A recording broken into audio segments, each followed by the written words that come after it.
चंद्रपूरमध्ये नगरपरिषद निवडणुकीची रणधुमाळी पाहायला मिळते। राजुरा आणि बल्लारपूर नगरपरिषदेमध्ये गंभीर आरोप करण्यात आले। मतदारांना पैसे देऊन मतदान विकत घेण्याचा प्रकार सुरू आहे। खासदार प्रतिभा धानोरकरांनी भाजपवर गंभीर आरोप केलेले आहेत।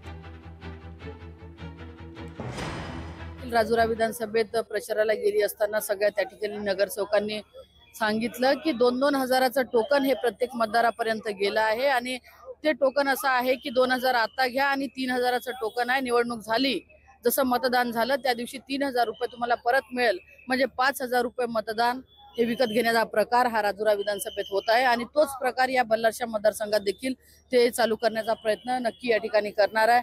ज्या पद्धतीने आमचे नेते आदरणीय राहुलजींनी आरोप केला की वोटचोर गद्दी छोड, तसंच मतदान विकत घेऊन मताचा विकत घेण्याचा बाजार या ठिकाणी देखील नगरपालिकेत चालणार आहे आणि भाजपा सत्तेचा कशा पद्धतीने दुरुपयोग करणार आहे हे आपल्याला या नगरपालिकेत पाहायला मिळणार आहे। मतदारांचा अवमान आहे। मतदार गरीब असू शकतो, पण तो स्वाभिमानी आहे। तो भारत मातेचा सुपुत्र आहे।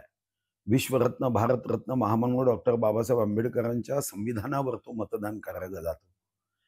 कदाचित त्याचा व्यवसाय व्यापार नसेल, कदाचित मतदारांचं बिअर बार नसेल, मतदारांची दारूची दुकानं नसतील, पण मतदार विकाऊ आहे असा कोणताही पुरावा न देता साऱ्या मतदारांना दोषी ठरवणं ही लोकशाहीची थट्टा आहे। नेत्यांनी संयमाने वागलं पाहिजे। लोकशाही मराठी ऐका, पहा, जागरूक रहा।